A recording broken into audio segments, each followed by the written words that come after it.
pour moi, c'était une vanne. Mais pourquoi sexiste? Emmanuel Macron est un homme, Donald Trump est un homme. Où est le sexisme là-dedans? C'est le fait d'humilier celui qu'on considère comme étant, pas une humiliation, vous savez bien, efféminé, ou celui qui n'en a pas suffisamment. La photo du jour hier, d'abord le discours de Donald Trump à la Knesset au Parlement israélien, et puis ensuite le sommet de Sharm el-Sheikh avec de nombreux autres pays. C'est le sommet pour la paix, sommet international pour la paix à Gaza.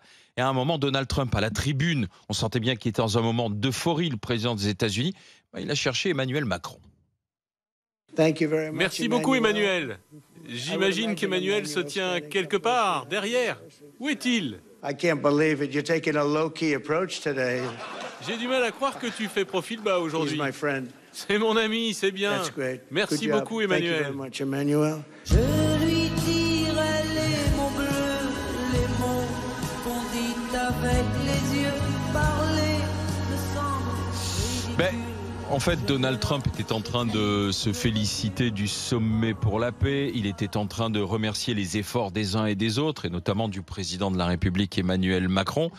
Jusqu'au moment là, il y a la petite vacherie qui est arrivée. Oui, alors en fait, il y avait donc tous les chefs d'État et de gouvernement derrière Donald Trump. C'était le show Trump, il en faisait des tonnes, etc. Et l'Élysée explique qu'Emmanuel Macron ne voulait pas participer à ça, c'est-à-dire que ne voulait pas faire en gros pot de fleurs derrière Donald Trump. C'est pas la place d'un président, et donc c'est pour ça qu'il n'a pas été avec les autres. Donald Trump l'a remarqué et lui lance cette petite pique. Mais finalement, est-ce que Emmanuel Macron n'a pas raison aussi de pas non plus être là pour être le faire-valoir de Donald Trump parce que les autres étaient aussi un peu ridicules. Pardon, le pauvre Starmer, le Premier ministre anglais, à un moment donné, il est appelé à la tribune, il pense qu'il va prendre la parole et puis Donald Trump finalement l'évacue. À un moment donné, il fait une remarque sur la beauté de Giorgia Meloni. Bon, il était vraiment en roue libre, Donald Trump, comme on le connaît. Est-ce que Macron, finalement, n'a pas eu raison de pas se prêter à ce jeu? Qu'est-ce que tu en penses, Chirine? Moi, ce que j'en pense, c'est que là, vous voyez, c'est une scène caractéristique d'un masculiniste, en fait. Parce qu'en réalité, il y a des choses qui sont intéressantes dans ce qui a été dit. C'est quelqu'un qui se met en scène comme ça, de façon très viriliste. Alors, on a connu les poignées de main fermes et toniques de Donald Trump pour montrer qu'évidemment, c'était le mâle alpha, le mâle dominant qui pouvait instaurer l'ordre international. Et voilà que ça, c'est une scène caractéristique. Il met autour de lui, vous l'avez dit, tu l'as dit, Olivier, des pots de fleurs. Souvent, les masculinistes, ils font ça, ils mettent des femmes qui servent à rien derrière eux. Il a fait une... Macron, il sert à rien, mais c'est pas une femme. Un commentaire sexiste, tu l'as dit, il a complimenté Mélanie au passage, qui est une chef d'État quand même, mais c'est un pot de fleurs derrière elle. Et puis finalement, il y a cette vacherie, mais c'est pas juste une vacherie. Il y a un dessin, c'est d'humilier effectivement un autre homme en disant, au fond, toi, pardonnez-moi l'expression, mais t'as pas de... Voilà, tu n'as pas de... je dirais pas le mot, mais en fait, au fond, c'est ça. C'est un bras de fer, c'est un concours masculiniste, voilà, et donc ça, au niveau international, évidemment, je trouve que c'est pitoyable, et je rappelle d'ailleurs que cette coalition d'hommes forts, parce que c'est ce qu'il veut incarner, Donald Trump, je suis l'homme fort. C'est lui qui a signé la paix, Ouais, mais alors moi je suis quand même sur cette paix, on pourra en dire un mot. Est-ce que cette paix est juste? Parce que c'est pas le tout d'imposer la paix avec ses propres conditions, seul, en bilatéral avec Netanyahou. La question c'est, est-ce que c'est souhaitable d'avoir ce type de paix qui n'est pas une paix négociée, mais qui est une paix imposée par bras de fer? Je pense qu'on pourra aussi en discuter et s'interroger sur la façon de faire de la politique de cette façon-là. Sur cette séquence, alors, symbole du masculinisme de Donald Trump. Moi je trouve ça terrible d'avoir cette vision du monde qui doit rendre le monde très triste en réalité. Ça doit être très déprimant de voir les choses comme ça. Mais c'est telles qu'elles sont, mon cher confrère, malheureusement. Je pense pas. Moi, ce que je vois, c'est plus une vanne assez marrante de Trump qui fait référence à l'habitude d'Emmanuel Macron de se mettre en avant. Mais en ce sens-là, le président Macron représente bien les Français dans leur arrogance et leur côté un peu coq. Malgré tout, donc le pouvoir malgré tout, c'est un coq. Oui, mais parce que dernière nouvelle, ça n'est pas une poule qui est au-dessus de la grille de l'Élysée. Je suis désolé, c'est un coq. C'est un problème. On peut le changer. On n'a toujours pas de président. C'est un problème. Mais quand on sera tous transsexuels, mais ça n'a rien à voir. On pourra mettre mais comment vous faites pour en 2 minutes arriver sur le transsexualisme? C'est quoi le rapport? Parce que je pense que c'est la fin du projet. C'est quoi le rapport? Le problème de Trump. Trump, c'est que c'est un homme. Ah, c'est grave. Non, le problème de Trump, c'est que c'est un masculiniste. C'est pas la même chose. Kamala, elle était tellement géniale, c'est bizarre qu'elle n'ait pas gagné par quasiment 3/4 des Américains. Mais bon, à part ça, 3/4 des États. Une partie des Américains qui se reconnaissent ce que dit Chirine, c'est un concours un peu de... Ils ont pas le droit. Plus grosse, quoi. En fait, si j'y vais baisser ça. Mais pas du tout. C'était... de celui qui a la plus grosse appliquée aux relations internationales. Alors, Charles Philippe, ensuite Jean-Loup. C'était une vanne. Enfin, pour moi, c'était une vanne. Mais pourquoi sexiste? Emmanuel Macron est un homme, Donald Trump est un homme. Où est le sexisme là-dedans? C'est le fait d'humilier celui qu'on considère comme étant... C'est pas une humiliation. efféminé, ou celui qui n'en a pas suffisamment. Il y a une certaine gauche, malheureusement, il y a une certaine gauche qui est malheureusement de plus en plus représentée, qui est en train d'interdire l'humour. Et donc on peut la plus... censure. Mais oui, on n'a plus le droit de faire une vanne. Là, de toute évidence, Trump a fait une vanne à Macron. C'est une vanne. Il se moque de son côté, je me mets en avant. D'ailleurs, les autres, donc ils ont bien compris. Mais en plus, je vais vous dire, ce côté-là de chez Macron. Si on va plus loin que simplement une lecture woke de cet événement. Lecture woke, d'accord. Si on va plus loin, il y a un principe, c'est la liberté d'expression. Si on va plus loin, on n'est pas encore en dictature woke. Si on va plus loin que la lecture woke de cet événement, en réalité, Trump rend hommage à Macron, puisque ce qu'il lui dit, c'est « Je n'arrive pas à croire que toi, tu fasses profil bas aujourd'hui. » Sous-entendu, c'est un succès pour nous tous. Hommage, et toi qui t'es battu aussi, etc., pourquoi tu fais profil bas? Donc, voilà, je pense qu'il ne faut pas surinterpréter, même si je ne sous-estime pas la capacité, effectivement, de Trump de mettre tout le monde à l'amende. On est Jean-Loup. Est-ce que la France a été humiliée? Oui, par son président, par le président Macron, qui humilie depuis 2017. Non, pas par Trump. Trump ne fait que faire le constat de l'affaiblissement de la France. J'ai juste une petite remarque sur les histoires de coq. Moi, j'ai du mal à suivre la logique de Chirine, parce qu'elle nous expliquait tout à l'heure qu'elle avait fait barrage, et là, elle nous dit qu'elle est pour une femme présidente. Or, la femme la mieux placée, c'est Marine Le Pen. Donc, Chirine, tu n'as qu'à voter pour Marine Le Pen si tu veux une femme présidente. Il n'y a aucun souci. Marine est disponible, elle fait de très bons scores. Elle est inéligible. Mettre ton bulletin, Marine. Elle peut plus. Pour l'instant, elle est inéligible. Ça va peut-être s'arranger. Et donc, voilà, tu auras une femme présidente, Marine Le Pen, et tout se passera très bien. Et tu seras ravi d'avoir enfin une femme à l'Élysée. Donc, il n'y a pas de problème. Il suffit de voter pour Marine Le Pen. Le problème sera résolu. Jean-Loup. Et donc, oui, moi, je pense que également, je comprends pourquoi Donald Trump a été élu 2 fois. C'est parce que Donald Trump, quand il parle, on le comprend. Et justement, il bouscule les codes face à des politiciens, justement, trop lisses. Eh bien, lui, justement, il est plus disruptif, en fait. C'est ça. Et c'est ça que devraient également faire ses adversaires. C'est-à-dire qu'il y a un style Trump et que ce style marche, en fait. Voilà. Et que la France, elle est humiliée parce que sa voix ne compte plus dans le monde, mais ce n'est pas de la faute de Trump si la voix de la France ne compte plus dans le monde. Parce que là, on a coupé la séquence telle qu'elle est diffusée sur les réseaux sociaux, elle est quand même assez réduite. Et Trump, avant, rend hommage à Emmanuel Macron. Donc, il ne faudrait pas croire qu'il se fout de sa gueule complètement, même sur son action. Voilà, les choses sont plus complexes, plus nuancées. Pardon, mais là aussi, je ne suis pas du tout d'accord avec ce qui vient d'être dit. Quand on vante les louanges, tout le monde s'accorde ici en France pour dire enfin, Trump, il a une tournée, il est en train de prendre un virage autoritaire, mais quand même, il a des succès à son compte. Il faut dire quand même que sa politique tonique, elle amène des succès. Pardon, il faut dire ce que c'est Donald Trump. C'est le règne de la brutalité. C'est ça Donald Trump. Il n'a pas arrêté pendant 2 ans et demi de s'extraire de toutes les conventions internationales, de tous les cadres internationaux que sont l'Assemblée générale des Nations Unies. Il a imposé le veto au Conseil de sécurité de l'ONU.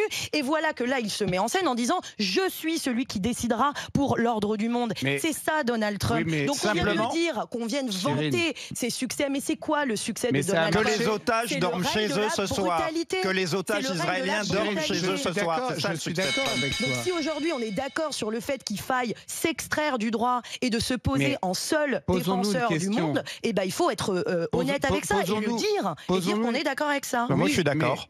Très bien, je suis d'accord avec ce délire autoritaire. Il faut se poser une question simple. Est-ce que l'approche civile et diplomatique et respectueuse du droit des Européens a fonctionné à Gaza? Mais parce qu'on ne l'a pas véritablement défendu. Et on l'a défendu trop tard. Cette paix, on voit bien qu'elle est aussi imposée à Netanyahou. En réalité, Trump avec effectivement toute sa brutalité, etc., il tord le bras de Netanyahou.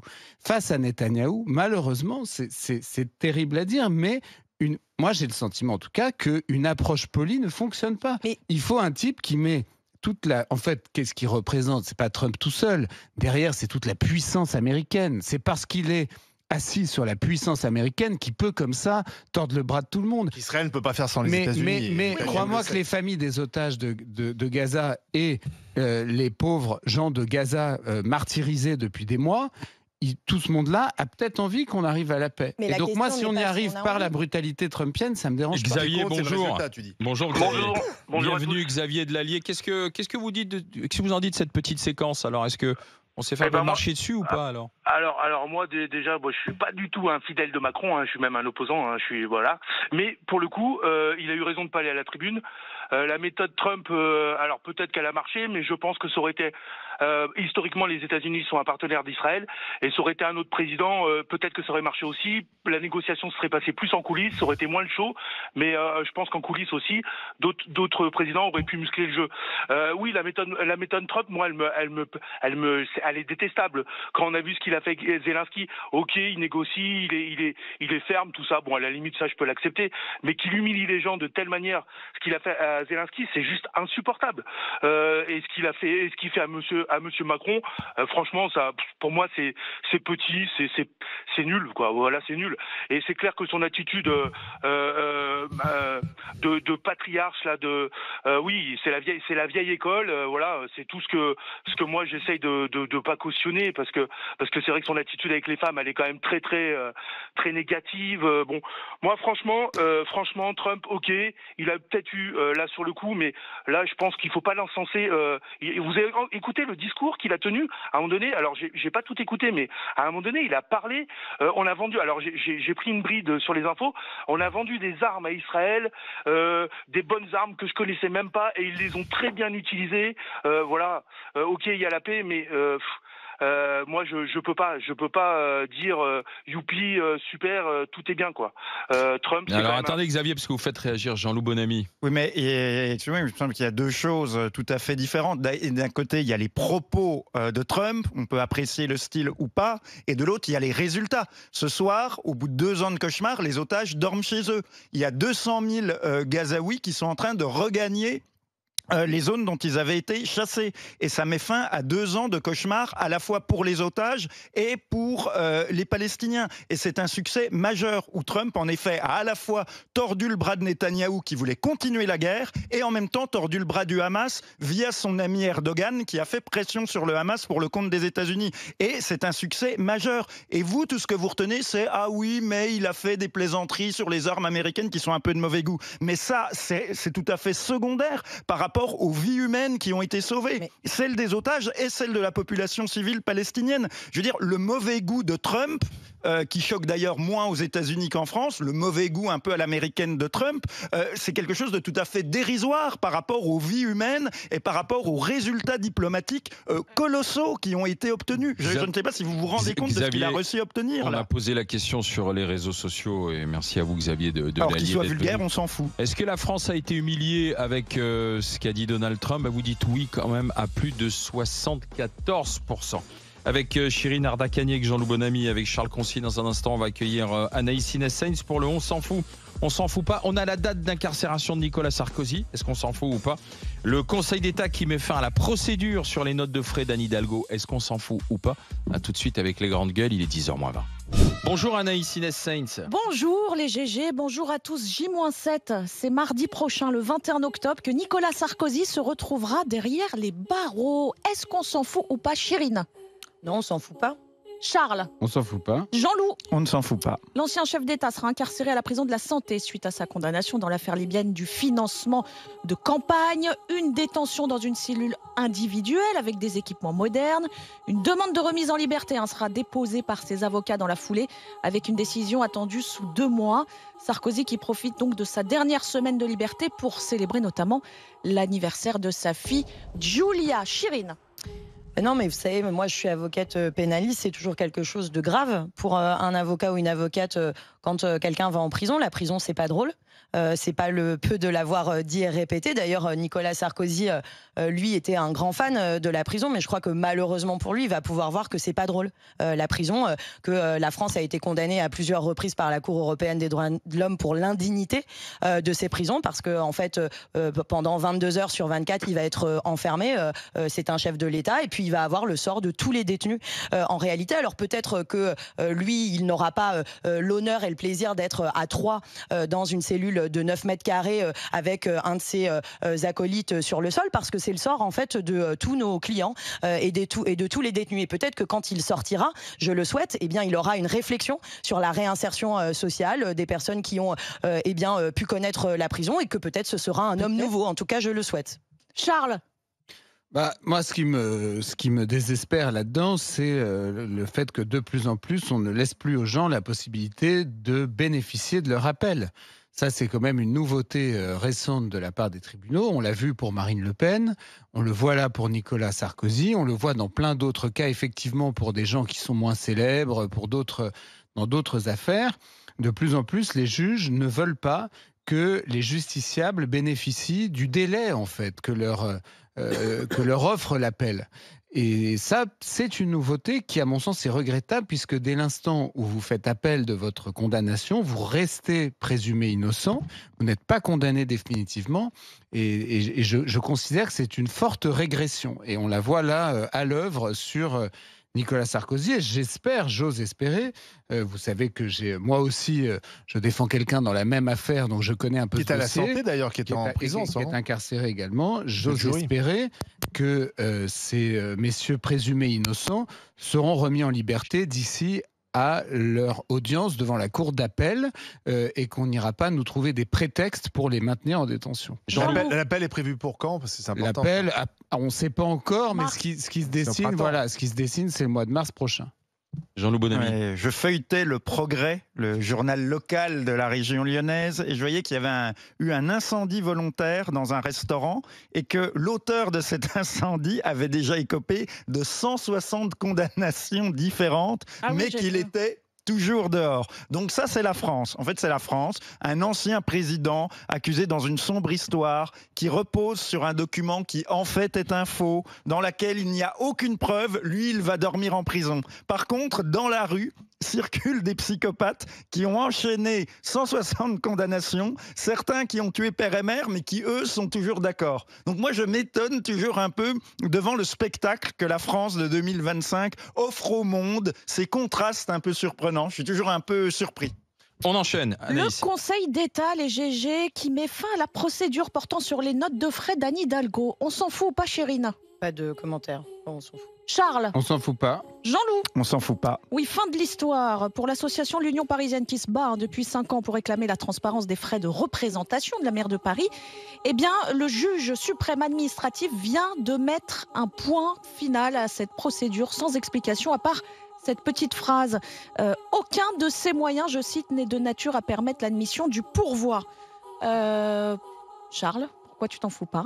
Parce que je relève avec amusement que Madame Hidalgo, qui est quand même pas la dernière à faire la morale à tout le monde, a eu vraiment beaucoup de mal à faire œuvre de transparence sur ces notes de frais qui sont pourtant des dépenses publiques et qui donc doivent être contrôlées et examinées et qui doivent pouvoir être examinées par tout contribuable. Et je constate que la gauche a un peu de mal quand il est question de ces frais de bouche. Voilà. Ça en dit long, à mon sens, sur une certaine hypocrisie.